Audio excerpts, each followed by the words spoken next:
नमस्कार, दिन भर की बड़ी खबरों में आपका स्वागत है। मैं हूं शिवानी। आज की खबरों में बात होगी, वोट के लिए नाचेंगे मोदी, बना दी नकली यमुना, वोट चोरी, विकास पर राहुल की दहाड़, मंदिर मजार करती रह गई बीजेपी की, और एसआईआर के खिलाफ उतरे 12 राज्य, 1 लाख जनता घेरेगी ज्ञानेश कुमार का ऑफिस की, वहीं 6 महीने जेल से बाहर रहेगा आसाराम, मिली जमानत की। साथ ही रेखा गुप्ता की क्लाउड सीडिंग फेल, फूक गए करोड़ों की, और खबर के अंत में बात होगी, इज्जत से बेइज्जत कर रहा ट्रंप, 56 इंची पर भड़की कांग्रेस की। इसी के साथ आज दिन भर की सभी बड़ी और प्रमुख खबरों को जानेंगे विस्तार से। उससे पहले एक नजर सुर्खियों पर। बिहार में राहुल गांधी बोले, वोट के लिए नाच सकते हैं मोदी, कहा ट्रंप से डरकर ऑपरेशन सिंदूर रोका, चैलेंज है, प्रधानमंत्री कह दें ये झूठ है। तेजस्वी बोले, अब नीतीश से बिहार नहीं संभलने वाला, सहनी ने कहा गुजराती को नहीं, अब की बार बिहारी को आगे बढ़ाना है। बिहार चुनाव 2025 को लेकर योगी बोले, आरजेडी वाले राम मंदिर का विरोध कर रहे, ये औरंगजेब की मजार पर सजदा पढ़ेंगे। शाह बोले, बिहार में मुख्यमंत्री की कुर्सी खाली नहीं। वायनाड पहुंचे प्रियंका गांधी बोली, केरल में एसआईआर का करेंगी विरोध। स्टालिन ने कहा मतदान अधिकार छीने जा रहे। कांग्रेस बोली, पीएम का 56 इंच का सीना सिकुड़ा, ट्रंप का 56वीं बार भारत पाक से सीजफायर करवाने का दावा, फिर भी मोदी चुप बैठे हैं। रेप का दोषी आसाराम 6 महीने जेल से बाहर रहेगा। राजस्थान हाईकोर्ट से पहली बार मिली जमानत, 30 अगस्त को ही जेल में किया था सरेंडर। केरल सीएम बोले, एसआईआर लोकतंत्र के लिए गंभीर खतरा। तमिलनाडु सीएम स्टालिन ने एकजुट मोर्चे की सर्वदलीय बैठक बुलाई, 12 राज्यों और केंद्र शासित प्रदेशों में होगा शुरू। सिंघार बोले, एमपी में 50 लाख वोटर हटाने की तैयारी। नेता प्रतिपक्ष ने कहा, एसआईआर यानी सिलेक्टिव इंसेटिव रिमूवल, 1 महीने में वोटर्स की जांच कैसे संभव है। अंता उपचुनाव में अरविंद केजरीवाल ने नरेश मीणा को दिया समर्थन, अब त्रिकोणीय होगा मुकाबला। विधानसभा चुनाव में आपको मिले थे 1334 वोट। दिल्ली में 1 लाख लोग घेरेंगे चुनाव आयोग का दफ्तर। टीएमसी सांसद अभिषेक बनर्जी ने एसआईआर पर चुनाव आयोग को दी बड़ी धमकी। बिहार चुनाव में बाबर और औरंगजेब की हुई एंट्री। योगी बोले, कांग्रेस और राजद वाले माफिया के साथ सजदा करेंगे। शहाबुद्दीन के बेटे ओसामा का जैसा नाम वैसा काम। बसपा सुप्रीमो मायावती बोली, मुस्लिम सपा को नहीं, हमें वोट दें ताकि बीजेपी को हम हरा सके। पहली बार 36 नेताओं के साथ की मीटिंग। बीजेपी एमएलए को खदेड़ा गया, जय श्री राम का नारा लगाते हुए निकले। ग्रामीणों ने कहा, जिस विधायक से मिलने के लिए अपॉइंटमेंट लेना पड़े वह किस काम का विधायक। पटना में चुनाव प्रचार के दौरान मचा बवाल, एनडीए की प्रचार गाड़ी के पोस्टर और बैनर फाड़े गए। संजीव चौरसिया बोले, राजद की गुंडागर्दी अब शुरू हो गई है। दिल्ली में क्लाउड सीडिंग रोकी, 3 ट्रायल कामयाब नहीं रहे, एक की कीमत 64 लाख रुपए। आईआईटी कानपुर ने कहा, नमी बेहद कम थी। लालू जी, बिहार में मुख्यमंत्री की कुर्सी खाली नहीं। दरभंगा में शाह बोले, नीतीश के रहते वैकेंसी नहीं, बेटी को सीएम बनाने के सपने देखते रहिए। असम में कांग्रेस की बैठक में बांग्लादेश का राष्ट्रगान गाए जाने का आरोप, सरकार ने दिए जांच के आदेश, भड़के गौरव गोगोई। गुजरात जोड़ो जनसभा में उमड़ी हजारों की भीड़, भाजपा और कांग्रेस के कई बड़े नेता आप में हुए शामिल। ट्रंप बोले, मोदी सबसे अच्छे दिखने वाले इंसान, जल्द ही ट्रेड डील करेंगे। फिर भारत और पाकिस्तान संघर्ष खत्म कराने का किया दावा। जल्द ही भारत में सीधे सैटेलाइट से इंटरनेट। मस्क की कंपनी स्टारलिंक 30 से 31 अक्टूबर को मुंबई में देगी डेमो, हर जगह कनेक्टिविटी मिलेगी। इजराइल ने गाजा पर सीजफायर तोड़कर किया हमला, 104 मरे, इनमें से 46 बच्चे। ट्रंप ने हमले का किया समर्थन। चलिए जानते हैं बड़ी और प्रमुख खबरों को विस्तार से। उससे पहले वीडियो को लाइक करें, साथ ही आपसे रिक्वेस्ट है खबरों को आखिर तक जरूर देखें।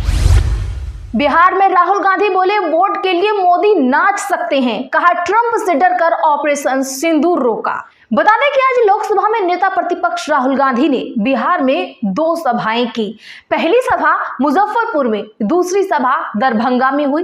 दरभंगा में उन्होंने ऑपरेशन सिंदूर को लेकर प्रधानमंत्री मोदी को घेरते हुए कहा, मोदी जी ट्रंप से डरते हैं। 50 बार अमेरिकी राष्ट्रपति ने बोला है, मैंने नरेंद्र मोदी को डराकर ऑपरेशन सिंदूर बंद कराया है। ट्रंप अलग अलग देशों में जाकर उनका अपमान कर रहे हैं। कहता है मैंने मोदी को झुका दिया, उनके मुंह से एक आवाज तक नहीं निकली। ऐसा आदमी बिहार में कभी विकास नहीं ला सकता। ट्रंप हमारी सेना के बारे में बोल रहा है, हमारी वायुसेना के बारे में बोल रहा है और मोदी जी चुप बैठे हैं। इंदिरा गांधी ने अमेरिका को चुप करा दिया था। ट्रंप कहता है मैंने मोदी को फोन लगाया कि ऑपरेशन सिंदूर रोको और फिर ऑपरेशन रुक गया। मैं मोदी जी को चैलेंज करता हूं कि बिहार आकर कहें कि ट्रंप झूठ बोल रहा है। राहुल ने पीएम मोदी और नीतीश कुमार पर जमकर निशाना साधा। उन्होंने कहा मोदी जी वोट के लिए कोई भी नाटक कर सकते हैं, उन्हें बस आपका वोट चाहिए। अगर आप मोदी जी को नाचने के लिए कहेंगे तो वह नाचेंगे भी। मोदी जी ड्रामा करते हैं। एक तरफ यमुना का गंदा पानी उसे किसी ने पी लिया तो बीमार हो गया या मरेगा, उसमें कोई अंदर नहीं जा सकता।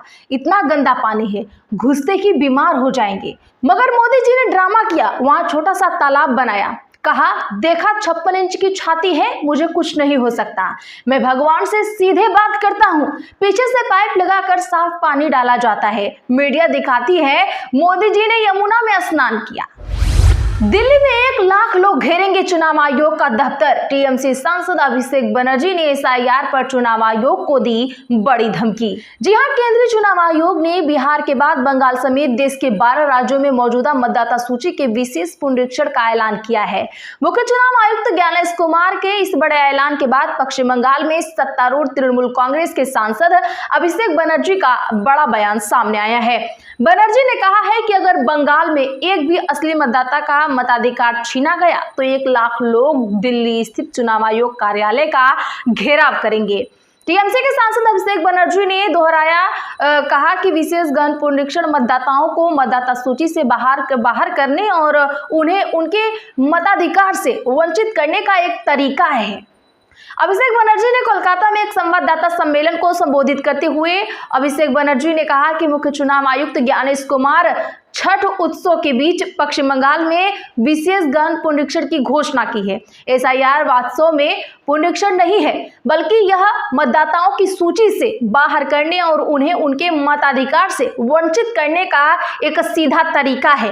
पहले लोग सरकार तय करने के लिए वोट करते थे, लेकिन अब सरकार तय कर रही है कि किसे वोट देना चाहिए। जब 2002 में एसआईआर हुआ था तो इसमें 2 साल लगे थे और अब वे इसे 2 महीने में करा देंगे। बीजेपी एमएलए को खदेड़ा, जय श्री राम का नारा लगाते हुए निकले। वैशाली में बीजेपी विधायक अवधेश सिंह को लोगों ने खदेड़ दिया। वो जिले के दयालपुर पंचायत में लोगों से अपने पक्ष में वोट देने की अपील करने गए थे। ग्रामीणों ने विधायक पर आरोप लगाया कि वे 10 साल में पहली बार वोट मांगने आए हैं। पहले जब वो विधायक से मिलने गए थे तो उनके बॉडीगार्ड ने उन्हें भगा दिया था। लोगों ने सवाल उठाया कि जिस विधायक से मिलने के लिए अपॉइंटमेंट लेना पड़े वह किस काम का है। वहीं एलजेपीआर के राष्ट्रीय अध्यक्ष चिराग पासवान ने महागठबंधन की घोषणा पत्र पर कहा, जब सरकार में आना ही नहीं है तो झूठ बोलने में क्या जाता है। अभी तो इन्होंने परिवार में एक सरकारी नौकरी की बात कही है। झूठ बोलने पर आ जाए तो हर एक व्यक्ति को सरकारी नौकरी बोल देंगे। झूठ बोलने में ये लोग माहिर हैं।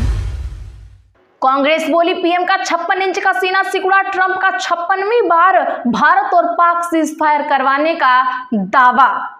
जी हां, ट्रंप ने आज दक्षिण कोरिया में 56वीं बार दावा किया कि उन्होंने भारत और पाक के बीच सीजफायर करवाया था।